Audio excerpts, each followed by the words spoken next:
திக்கற்ற பிள்ளைகளுக்கு சகாயர் நீரே அல்லவோ,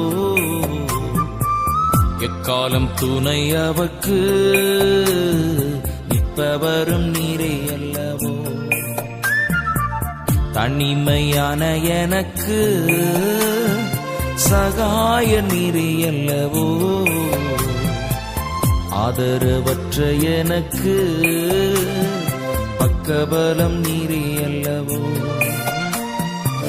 கர்த்தாவே எழுந்தருளும், கைதூக்கி என்னை நிறுத்தும். தீமைகள் என்னை சூழும் நேரம், தீயவர் என்னை சூழும் நேரம், தூயவரே ரட்சியும், தூயவரே ரட்சியும். திக்கற்ற பிள்ளைகள்